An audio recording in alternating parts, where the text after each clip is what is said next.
예, 이어서 다룰 주제는 다중판별 분석입니다. 예. 자, 다중판별 분석도 우리가 통계적인 기법을 이용을 해서 뭔가 이산화된 집단을 예측할 수 있는 그런 기법이 되겠는데요. 하지만 원리는 다소가 아니라 전혀 다릅니다. 앞에서 살펴봤던 로지스틱 회귀 모형과 다중판별 분석은 어떤 면에서 기능은 비슷하지만 그거를 이제 접근하는 원리나 방법은 전혀 다르다, 이렇게 이해하시면 되겠습니다. 자, 이 판별 분석, 다중판별 분석은 어떤 관측 대상이 소속하는 그룹을 예측하기 위한, 즉 이제 이산형 변수를 예측하기 위한 기법으로서 미리 정해진 그룹 간의 차이를 가장 잘 설명해 줄 수 있게 독립 변수들의 선형 결합을 찾아서, 그러니까 이게 선형식을 가지고 한다는 건 똑같은데 이 선형식의 결과를 뭐 앞에서 본 것처럼 뭐 변형을 해서 이렇게 찾는 게 아니라 이거를 하나의 점수의 개념으로 보는 거예요. 그래서 이 판별 점수가 아까 0으로 표시한 집단, 1로 표시한 집단의 그 점수 차이가 최대로 벌어지게끔 적절한 판별 가중값을 찾아가지고 집단을 구분하는 방식입니다. 그래서 판별 점수를 2개의 집단을 잘 구분을 하든 3개의 집단을 구분하든 4개의 집단을 구분하든 아무튼 차이만 나게끔 구분을 하면 되기 때문에 다중판별 분석은 꼭 0 아니면 1, 2개의 집단만 예측하는 데 쓰이지 않습니다. 1, 2, 3, 4 집단을 예측할 수도 있고요. 뭐 8개의 집단을 예측할 수도 있고요. 아무튼 2개 이상의 여러 개의 그룹을 구분하는 기법으로 다중판별 분석이 활용될 수 있습니다. 판별 분석을 이용하게 되면 판별 점수의 평균이 통계적으로 유의한 차이가 나는지를 검정을 해서 분류를 하고 뭐 설명을 그룹 간의 차이를 어떤 변수가 많이 설명해 주는지 찾아내고 이런 장점이 있습니다. 기하학적으로 본다면 이런 거죠. 만약에 x1하고 x2라고 하는 2개의 입력 변수가 있고 그 변수들을 가지고 뭔가 선형 결합을 통해서 G라고 하는 새로운 축을 찾는 겁니다. 그래서 이 G라는 축은 어떤 축을 찾는 거냐면 A라는 집단과 B라는 집단이 있을 때 그 집단을 G로 표시를 했을 때 A 집단은 한쪽에, B 집단은 다른 쪽에 이 교집합이 최소화되는 그런 어떤 최적의 지축을 찾아가지고 그걸 가지고 분석을 한다는 것이 판별 분석의 어떤 기하학적인 의미라고 할 수 있습니다. 자, 우리 SPSS를 이용해서 그러면 판별 분석의 결과를 어떻게 뽑아낼 수 있는지를 한번 지금부터 실습을 통해서 살펴보도록 하겠습니다. 자, 먼저 메뉴가 굉장히 중요할 텐데요. 자, 우리 그 데이터, 앞에서 봤던 데이터 그대로 가지고 사용하도록 하겠습니다. 자, 판별 분석을 할 때에는 분석 메뉴에서요. 자, 우리 아까 로지스틱 회귀 모형만 하더라도 회귀 분석의 일종이었기 때문에 회귀 분석에서 선택을 했었죠. 그런데 지금 하려고 하는 판별 분석은 분류 분석에 속해 있습니다. 분류 분석. 뭔가를 이제 클래시피케이션 한다는 거죠. 분류한다는 거죠. 자, 분류 분석 밑에 판별 분석이라고 있죠. 판별 분석을 클릭하시면 됩니다. 자, 클릭하시게 되면 자, 집단 변수가 종속 변수에 해당되는 겁니다. 뭘 예측할 거냐라고 하는 것이죠. 우리는 상품군 1을 살지 말지를 예측하고 싶다 이거입니다. 그래서 범위를 지정해 줄 수가 있는데 우리는 0에서 1 사이의 값을 갖게끔 했죠. 만약에 내가 1, 2, 3, 4 4개의 집단을 하는 거다. 그러면 최소값 1, 최대값 4 이렇게 지정해 주면 1, 2, 3, 4 중에 하나. 거기에 이제 값의 범위에 따라서 값이 나오게 되고 우리는 이제 최소값 0, 최대값 1 해서 0에서 1 사이의 값을 갖게끔 지정을 해줍니다. 자, 그리고 이제 독립변수를 입력하게 되는데 독립변수는 앞에 우리 회귀 분석하고 동일하게 1차 t-테스트나 카이-제곱 검정을 통해서 유의한 것으로 판명된 그런 변수들을 여기다 다 집어넣어 주시면 됩니다. 아까 했던 거랑 똑같은 절차인데요. 나이도 집어넣고 그런 관점에서 키도 집어넣고 체중도 집어넣고 목표 감량도 유의했죠. 집어넣고 비만 지수도 집어넣고 그런 다음에 밑으로 내려가서 랜퍼도 집어넣고 자, 그 다음에 이산형 변수 중에는 성별 집어넣고 그 다음에 결혼 유무도 집어넣고 그리고 4번 부위를 뺄지 말지의 여부 7번 부위를 뺄지 말지에 대한 여부 첫 번째 다이어트 경험 여부 그 다음에 세 번째 다이어트 경험 유무 9번째 경험 유무 하나하나 다 집어넣는 겁니다. 그 다음에 add 0, add 1 위로 가서 add 0, add 1 이렇게 그 다음에 OQ0, OQ2, OQ0, OQ2 이렇게. 그 다음에 per1 이렇게 집어넣을 수가 있습니다. 자, 아까 우리 그 로지스틱 회계 모형을 할 때는 변수들을 어떻게 활용할까와 관련해서 3개의 옵션이 있었습니다. 기억하시겠지만 몽땅 다 집어넣는 진입 방법이 있었고요. 하나는 앞으로부터 넣을 거냐, 하나는 뒤로부터 뺄 거냐, 이렇게 3개의 옵션이 있었습니다. 판별 분석은 근데 2가지밖에 없어요. 하나는 몽땅 넣을 거냐, 하나는 단계적으로 선택을 할 거냐. 이 단계 선택법을 쓰게 되면 매 단계마다 그때그때 판단을 하게 됩니다. 그래서 이 변수 중에 가장 설명력이 있는 거를 넣고 뺄지를 매 단계마다 결정을 해서 가장 최적인 단계에서 멈추게 되는 감사합니다. 예, 그런 원리로 구현이 됩니다. 그래서 우리 같은 경우에는 이 2개를 각각 다 해보도록 하겠고요. 자, 먼저 음료수부터. 예. 자, 우리 노일용 선생님께서 이번에 음료수를 사주셨어요. 예, 그래서 과제 일을 제출 안 하셨지만 예, 그냥 제출하신 것으로 하겠습니다. 네, 박수 한번 주시죠. 예, 감사합니다.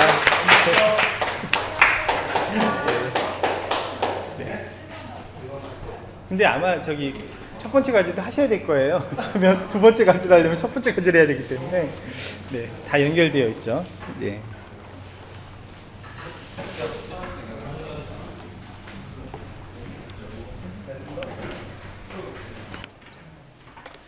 자, 이렇게 집단 변수, 독립 변수 선택하시고 나면 아래에 선택 변수라는 게 있습니다. 선택 변수의 개념은 지난 그 로지스틱 회계 분석할 때 설명을 드렸죠. 오버피팅을 예방하기 위해서 학습용 데이터셋과 검증용 데이터셋을 분리하는 표시를 한 데이터를 활용하는 거가 되겠어요. 여러분들 이번 주 과제가 이거거든요. 지금 이제 로지스틱 회계 모형과 판별 분석을 이용해서 지난 시간에 천천히, 그러니까 변수 파악하신 그 데이터를 이제 적용해서 예측모델을 만드시는 건데, 그 데이터에는 이 변수가 아예 설정조차 안 되어 있어요. 사인이라고 되어 있는 값이. 그래서 아까 되겠지만 빈 값 채우셔야 되고, 예. 그 다음에 이상치 날리고 싶으면 이상치도 날리셔도 되고, 예. 그거 전 처리하셔도 되고, 그 다음에 요 사인 값도 새로 변수를 만드셔서. 근데 이 사인이라는 변수 만드실 때 주의할 점 전에 얘기했죠. 부도가 난 거와 부도가 나지 않은 거가 1대1이 각각의 비율을 맞춰야 된다는 거 주의해서 하셔야 됩니다. 자, 사인 변수를 집어넣어서 사인 변수를 0과 같으면 그거를 선택해서 모델을 만들어라, 이렇게 할 수가 있습니다. 자, 바로 확인 누르시기 전에 분류 버튼 누르시고 먼저 체크를 하나 해주셨으면 좋겠는데, 여기 요약표라고 하는 게 있어요. 요거를 체크를 꼭 하시기 바랍니다. 요약표를 체크를 안 하잖아요. 그러면 내가 만든 모델이 몇 프로를 맞췄는지를 안 가르쳐줘요. 무슨 뭐 숨바꼭질하는 것도 아니고. 예. 그래서 저는 이 기능이 있는지 몰라가지고 옛날에는 판별 분석하면 다 엑셀로 다시 불러가지고 얼마나 맞췄나 계산하고 뭐 멍청한 짓을 했는데, 요약표를 누르면 그게 다 나옵니다. 자, 그 다음에 저장 누르시면 아까와 마찬가지로 얘가 어느 집단으로 판별을 했는지, 그때의 판별 점수는 얼마인지, 이런 것들, 각 집단의 소속 확률은 얼마로 나오는지, 이런 것들 다 계산을 할 수가 있습니다. 계속. 자, 요거까지 다 체크가 되셨으면, 자, 일단은 몽땅 집어넣는 거 갖고 먼저 해볼게요. 몽땅 집어넣어서 확인해 보겠습니다. 확인되면, 자, 이게 470개가 79.9%, 80% 정도의 데이터를 학습으로 하고 나머지 118개를 가지고 홀드아웃을 하는데, 예, 이제 판별함수에 대한 요약값이 나오게 되고요. 그 다음에 판별함수의 개수, 자, 이 개수가 아까 그 판별 점수를 산출하는 그런 개수들이 되겠어요. 예, 그거 가지고 판별을 했더니, 자, 이 분류 결과가 나왔는데, 몽땅 다 사용을 하게 되면 선택된 케이스로는 76.2%, 비선택 케이스로는 76.3% 정도의 예측 정확도가 나온다, 이렇게 나오고 있습니다. 생각보다 잘 맞추는 거죠. 예, 생각보다 잘 맞추고 있습니다. 자, 그 다음에 우리 이번에는 물론 마찬가지 또 원래 데이터로 돌아가셔가지고 맨 끝쪽으로 가보시게 되면, 자, 요거 아까 없었는데 새로 생겼어요. dis 언더바 1, dis 언더바 1-1, 1-2, 2-2 이렇게 나와 있습니다. 그래서 요 1이라고 하는 거는 판별 분석 결과 얘는 1집단으로 판별됐다 이거죠. 판명됐다. 얘는 1집단으로 예측됐다. 얘는 0집단으로 예측됐다 이거고요. 이거를 0집단에 속할 확률이 27%, 1집단에 속할 확률이 72%에서 1집단으로 판단했다 이렇게 되는 거예요. 그래서 판별 분석에서도 각 집단별 소속 예상 확률을 알려줘요. 판별 점수에 기반해서. 그래서 요 일을 판단할 때 어느 정도 확신을 갖고 판단하는 건지 그 결과를 우리가 파악할 수가 있습니다. 요 값들을 가지고 파악할 수가 있다. 이렇게 이해하시면 될 것 같아요. 자, 이번에는 판별 분석에 스테바이즈 기법을 이용해서 판별 분석을 해보겠습니다. 분류 분석에 가서 판별 분석에 가서 옵션을 줄 때 몽땅 쓰는 거 말고 단계 선택법을 사용해서 한번 모형을 똑같이 구축을 해보겠습니다. 확인 누르시게 되면 자, 결과가 나왔죠. 예, 결과가 나왔습니다. 그래서 예, 자, 다시 위로 올라가게 되면 네, 총 8단계 동안 0단계에서 전부 다 이제 갖고 시작을 했는데 들어가고 나가고 그래서 총 8단계까지 진행을 하게 되는데 8단계까지 지나고 나서 남은 변수들이 이런 변수들이 남은 거죠. 이런 변수들이. 한 가지 특이한 점은 우리가 회계 모형을 할 때에는 목표 체중 이런 거, 목표 체중 감량 이런 것들이 굉장히 유의하게 나왔었는데 여기서는 이제 그 변수가 OBJ 변수가 빠졌죠. 뭐 이런 것도 좀 특색이 있는 것 같고요. 나머지 변수들은 많이 비슷한 변수들이 좀 있는 것 같고요. 어찌됐든 이걸 이제 그렇게 변수들을 골라서 예측을 하면 75.3%, 68.6% 이렇게 분류가 되는 것을 확인할 수가 있습니다. 예측 정확도만 봐서는 사실은 몽땅 다 집어넣는 게 더 좋은 것 같잖아요. 그런데 그게 이제 선택되지 않은 케이스에서 좀 더 많이 맞췄다고는 할 수가 있지만 사실은 그거 자체도 약간 과적합화되어 있을 가능성이 있습니다.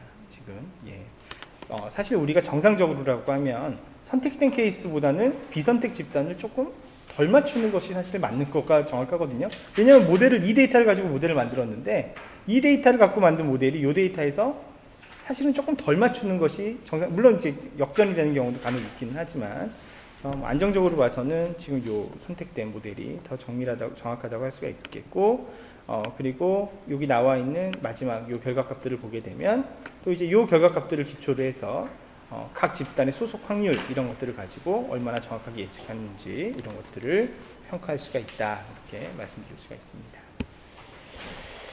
자, 이렇게 해서